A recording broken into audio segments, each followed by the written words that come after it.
경기도 탈곡기. 네, 6.3 지방선거가 104일 앞으로 다가왔네요. 각 당이 선거 전략을 짜느라 분주합니다. 그동안 많은 관심을 모았던 국민의힘과 개혁신당의 선거연대 가능성이 사실상 없던 것이 됐네요. 개혁신당이 국민의힘과 선거연대를 하지 않겠다고 오늘 공식화한 건데요. 개혁신당 공관위원장이자 원내대표인 천하람 의원 모시고 이야기 나눠보겠습니다. 어서 오십시오. 네, 안녕하세요. 천하람입니다. 설 잘 보내셨습니까? 네, 순천에서 민심도 좀 많이 듣고 네. 또 가족들과 저희 아들이 초등학교 4학년인데 예. 맨날 아빠가 많이 안 놀아준다고 불만이 많았는데 또 이번에 좀 놀아준 것 같습니다. 잘하셨네요. 네. 민심은 어떻든가요? 복잡합니다. 너무 많은데요. 사실 개혁신당에 대해 가지고는 좀 더 잘했으면 좋겠다. 이게 계엄이나 윤어게인으로부터 자유로운 사실 유일한 야당인데 좀 더 치고 나가야 되는 거 아니냐라는 주문들이 많이 있으셨고, 그렇게 해서 좀 대한민국 정치의 세대 교체, 좀 뭔가 변화를 좀 이끌어줬으면 좋겠다는 당부들이 많으셨고요. 한국 정치 관련해 가지고는 그러니까 그런 게 많이 있는 것 같아요. 요즘 보면 우리 주식시장도 오늘도 막 사상 최고가하고 코스닥도 매수 사이드카가 걸리고 막 그러는데, 이게 반도체 슈퍼사이클이나 아니면 서울 부동산 상승, 주가 상승 이런 거에 가려져 있어서 그렇지 요새 사는 거는 되게 팍팍하거든요. 환율이나 물가 말할 것도 없고, 특히 비수도권으로 가보면은 부동산 시장도 요즘 되게 얼어붙어 있습니다. 건설 경기 너무 안 좋고요. 그러니까 그래서 저희 밑바닥의 그 경기를 보면 민주당이 집권해가지고 돈도 많이 풀고 뭔가 막 자산 가격은 올라가는 것 같은데 왜 이렇게 밑바닥 경기도 안 풀리고 건설 경기도 안 풀리지? 하는 걱정들이 진짜 많으세요. 그래서 그리고 또 너무 요즘은 정치인들마저도 전부 서울 수도권 집중으로만 생각하고 그 관점에서 정책을 짜고 이러니까 비수도권이 점점 더 소외되는 것 같다라는 우려들이 너무 많으셔가지고 좀 무거운 마음으로 다녀왔습니다. 네. 전 대표님도 그 설 때 쉬면서 이재명 대통령과 장동혁 대표의 SNS 공방전 봤습니까? 네. 저도 참전할까 잠깐 고민하다가 설 연휴에 이거 국민들한테 뭔 피곤하게 하시는 일인가. 그리고 저는 양쪽 다 이재명 대통령께서도 설 메시지가 모두의 대통령이 되겠다 그런 거였잖아요. 그런 거면 사실 조금 SNS 좀 쉬셔도 될 텐데 너무 그랬고요. 또 장동혁 대표도 또 막 이렇게 해가지고 서로 싸우는 모습, 그걸 설 연휴에까지 보여드리는 게 저는 좀 개인적으로는 안 좋게 봤거든요. 그래서 저도 참전하고 싶은 마음은 굴뚝 같았지만은 이거는 설 연휴에 할 일은 아닌 것 같다. 좀 쉬고 있었습니다. 네. 장동혁 대표는 또 이 대통령의 SNS 때문에 과로사할 뻔했다. 아니 레토릭이 있고 과장법이겠지만은 저는 이런 과장법 안 좋다고 봐요. 전국 각지에서 정말로 힘들어서 이렇게 산재 일어나고 힘든 분들 그렇게 많은데 대통령 SNS에 좀 맞대응하는 게 그게 뭘 과로사까지 할 일입니까? 그러니까 앞선 평론가 두 분도 좀 정책적인 대안을 그럼 반대되는 대안을 제시했으면 좋겠다는 얘기를 하셨는데, 그러니까 그것도 맞는 말인데, 그러니까 이게 이제 저는 근데 정책적인 대안의 지점에서는 사실 대통령을 더 비판하고 싶어요. 왜냐하면 어쨌든 정책을 제시할 책임은 정부에 있거든요. 대통령께서 그런 얘기 하셨어요. 시골의 세컨하우스, 시골집, 아니면 인구 감소 지역의 아파트, 집 이런 데들은 우리가 규제하려고 하는 다주택자가 아니다. 정부가 그런 데 집 팔라고 안 한다. 근데 저는 그걸 보면서 그런 생각했거든요. 제가 순천에서 그 얘기를 실제로 들었어요. 순천 부동산도 요즘 별로 안 좋은데 그러면 인구 감소 지역 말고 지방 광역시나 순천 같은 지역 주요 도시의 아파트는 팔라는 거냐. 그러니까 이게 정책이라는 게 명확하지 않아요. 근데 명확하지 않다 그러면 대통령께서 말씀을 하시면 사람들이 더 걱정을 하거든요. 걱정을 하면 어떻게 생각하냐면 최악을 상상해요. 이러면 다주택자들 무조건 때려잡는다는 얘기구나. 나 빨리 그러면 집 팔고 똘똘한 한 채로 가야 되겠다. 근데 이렇게 되면은 비수도권 부동산이나 이런 데는 더 안 좋아지거든요. 그러니까 그래서 제가 하고 싶은 말의 요지는 정책을 어느 정도 완결성 있게 국민 앞에 내놓을 1차적인 책임은 대통령과 정부에 있어요. 근데 대통령도 요즘 제가 보면 SNS 약간 투어치고 약간 원맨쇼 하듯이 막 던지면서 야당 대표한테는 그러면 네가 대안을 가져와 봐. 아니 완결된 안이 있어야 거기에 대한 대안을 가지고 오는 거지. 완결된 안도 안 내놓고 대통령도 막 던지면서 야당들한테는 니들 대안 안 가져올 거면 뭐 말도 하지 마, 비판도 하지 마. 저는 그거 잘못된 태도라고 봐요. 그러니까 대통령의 의지는 보이나 그 정책이 완벽한 정책은 아닌 것 같다. 완벽은커녕 완결도 안 돼 있기 때문에 완결도 안 돼 있다. 예, 이건 뭐 너무 심한 거죠. 예, 네. 혼란만 일으키는 거죠. 천 대표께서 그 이재명 정부의 11호 부동산 대책 중 규제 지역 일종인 네. 그 조정 대상 지역 지정 처분 무효 확인 구하는 행정 소송에서 패소. 네, 1심 졌습니다. 네. 예. 그러면 이제 항소하십니까? 네, 네. 그 항소 이미 했고요. 제가 그 늘 입버릇처럼 하는 얘기가 정치하는 변호사 믿으면 안 된다 이런 얘기인데 저도 변호사긴 한데 정치 시작하고는 잘 못 맞추는 것 같아요. 자기 일도 그렇고. 근데 그러니까 이제 그런 겁니다. 이게 강남 부동산 시장, 강북 부동산 시장, 그다음 비수도권 부동산 시장이 되게 다 다르거든요. 근데 11호 부동산 대책은 강남북을 거의 똑같은 규제로 완전히 묶어놨어요. 근데 이렇게 되다 보니까 강남은 현금 부자들이 여전히 들어갈 수 있어서 경쟁이 오히려 배제되는 현금 부자들의 부의 엘리베이터가 돼 있고, 강북 시장은 실수요자들이 대출 좀 끼고 들어가야 되는데 그게 또 막혀 있으니까 거래 자체가 이상하게 되고 사람들이 필요한 이사도 잘 못 가게 돼 있어요. 그러니까 네. 이건 좀 문제가 있는 거거든요. 그래서 이게 11호 부동산 대책이 좀 안 맞다. 그리고 이게 법적인 요건을 엄격하게 갖추지 못했다라고 제가 문제 제기를 하고 있는 거고, 11호 부동산 대책이 만약에 정말 좋은 대책이고 제대로 작동하는 대책이었으면 누가 뭐라 그러겠습니까? 근데 예. 그런 것도 아닌데 법적인 절차를 제가 봤을 때는 좀 어겨가면서 했기 때문에 이거 좀 문제가 있고, 제가 이재명 정부 그 쭉 이런 거 보면 문 어게인 부동산 정책인 것 같아요. 문재인 정부 때보다 어떻게 보면 더 열심히 하는 거죠, 대통령이. 어떤 열심히 면에서 하고. 문어게인이라고 얘기하는 거예요? 문 어게인이라고 하는 게 결국 그런 거거든요.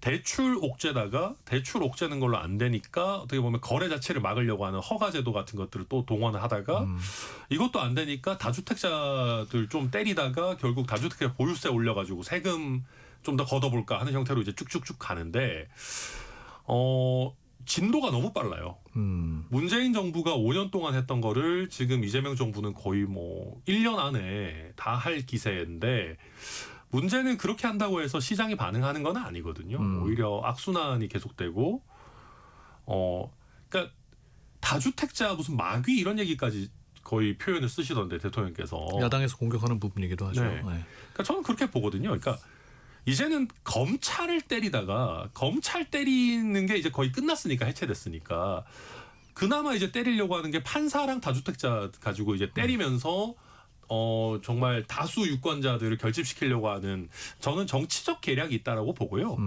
다주택자가 뭐가 막입니까? 뭐 우리가 다주택자라고 하면은 되게 나빠 보이게 생각하지만 우리가 전월세 살 수 있는 것도 결국은 다주택자가 있으니까 전월세가 있는 거고, 이재명 대통령도 평생 자가 갖고 있지는 않으셨을 거 아니에요.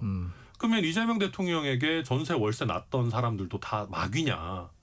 저는 그건 아니다 이렇게 생각합니다. 근데 서울과 수도권 집값이 너무 오른 면이 있으니까 대통령이 또 그렇게 적극적으로 나서서 언급을 하고 정책을 펴는 거 아니겠어요? 근데 사실 이렇게 언급을 하고 있지만 제대로 된 정책을 편 게 뭐가 있나 싶긴 하거든요. 지금 11호 부동산 대책 같은 경우에는 부동산 가격이 오르니까 약간 이제 끓는 냄비 위에다가 돌덩이 얹어놓은 정도의 느낌이고, 그런 다음에 지금 다주택자 양도세 중과 연장 안 하겠다는 건데, 이게 5월 9일까지 매물이 좀 나올지 모르지만 5월 10일부터 그러면 다주택자 양도세가 더 많이 나오게 되면 그때는 매물 잠김이 더 심각해질 거거든요. 그러면 우리나라 부동산 시장이 5월 9일에 문을 닫는 게 아니기 때문에 이게 지금 근본적인 해결책은 뭐 하나 나온 게 없어요. 공급 대책도 다 재탕 삼탕이고, 그런 상황 속에서 사실 지금 이런 식으로 시장에 이상하게 개입을 하게 되면 결국은 더 문제들이 생기고, 오히려 근본적인 해결책은 지금 서울 수도권에 보면 주택들이 일정 부분 노후화가 많이 됐잖아요. 네. 우리가 뭐 지금 1기 신도시뿐만 아니라 서울도 70년대 80년대에 지어진 집들이 많은데 신축 아파트가 사실 왜 이렇게 비싸겠습니까?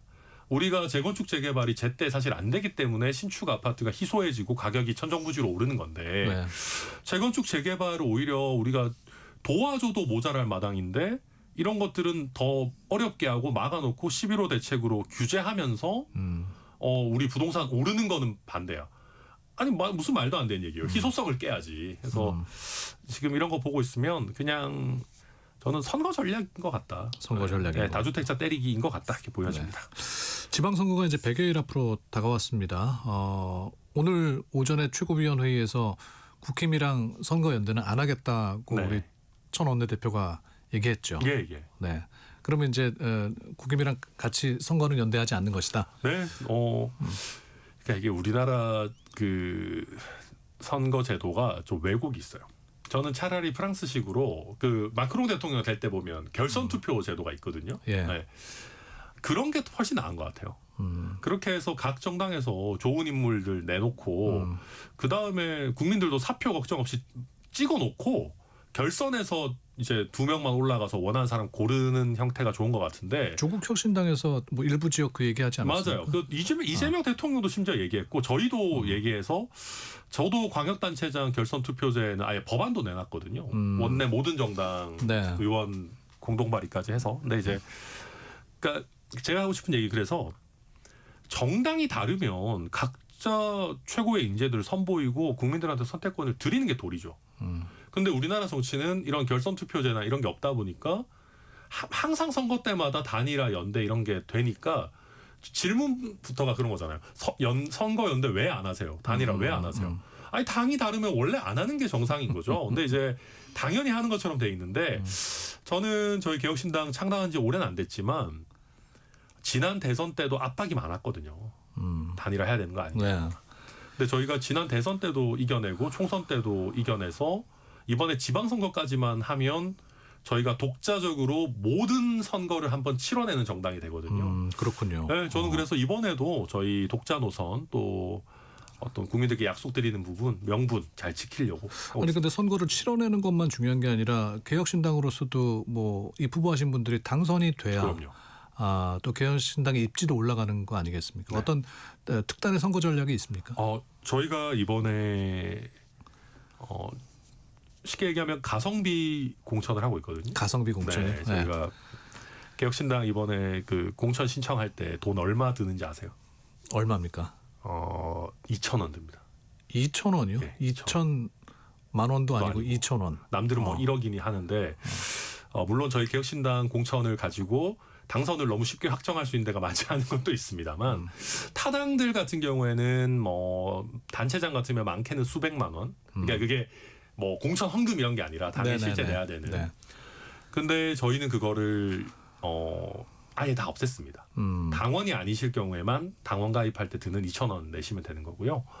그리고 전체 모든 과정을 저희가 온라인으로 해놨습니다. 그렇게 해서 뒤에서 저희가 뭐 쑥떡쑥떡 해가지고 누구 올리고 누구 죽이고 누구 살리고 이게 아니고 심사위원들이 그냥 되게 깔끔하게 생긴 그냥 모바일 페이지에서 점수를 등록하고 그거에 따라서 공천이 되는 정말 아주 깨끗하고 깔끔한 시스템을 저희가 만들어놨고요. 그 다음에 신인들이 진짜 많이 오고 계세요. 네. 저희가 아니, 아까 국힘은 뭐 저 부인난 속에 있다 그러던데 개혁신당은 입후보하겠다는 분들이 많아요. 네, 저희가 지금 오늘까지 한 270명 조금 넘게 270명. 온라인을 그러면 통해서 전국에 다 후보를 내는 겁니까? 엄청 많습니다. 네, 전국 각지에. 그래서 지금 그 저희가 온라인상 해야 되는 이제 서류 제출하고 뭐 하고 프로세스를 완료한 분만 270명이고 지금까지 들어온 거는 400명 넘나 뭐 어쨌든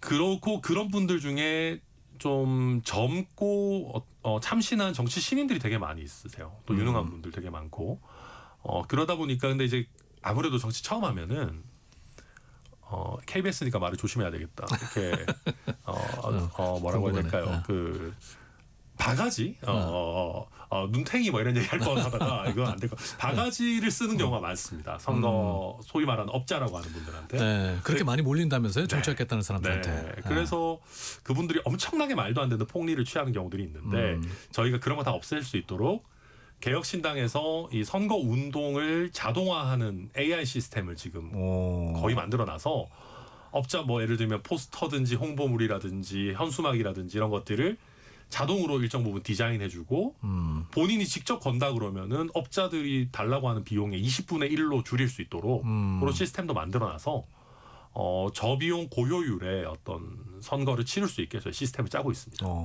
그거는 이제 정치를 하고자 하나 또 돈이 없어서 못하는 분들에게는 문턱을 낮추는 또 새로운 기회가 될 수도 있겠네요. 그래서 이제 거대 양당에 있다가 오신 분들이 그런 얘기를 많이 하세요. 물론 뭐 거대 양당에서 잘 나가고 막 공천 준다 그랬으면 계셨을 수도 있지만 그분들도 오셔서 제일 고마워하는 게 요즘 뭐 김경 공천원금 뭐 이런 얘기도 있지만 사람이 가진 능력이나 비전을 보는 게 아니고 내가 당을 위해 금전적으로 아니면 조직, 사람으로 얼마나 기여할 수 있느냐. 나를 되게 도구적인 관점에서 보다가 여기는 빼먹으려고 하는 게 아니고 어떻게 하면 내 돈을 아껴줄까를 고민하는 정당이라서 여기를 선택했다. 이런 얘기 하시는 분들이 있는데 그럴 때는 좀 뿌듯한 면도 있습니다. 궁금한 거는 이준석 대표 나옵니까? 경기도지사 얘기도 있고 그러죠. 그거는 이제 본인의 인터뷰 기회를 제가 뺏어서는 안 되지만 그래도 지금 봤을 때는 가능성 낮아 보여요. 가능성은 낮다. 네, 왜냐하면 이제 이준석 대표가 마이너스 3선이라고 놀림을 받다가 지난 총선에서 선신망고 끝에 저희가 봤을 땐 거의 기적적으로 동탄에서 당선이 됐거든요. 근데 출마를 하게 되면은 그 지역구 의원직을 내려놔야 되는데 네. 그거는 어렵게 뽑아주신 지역구민들에 대해서 예의가 좀 아니지 않나. 뭐 그렇게 저희 생각하고 있습니다. 네.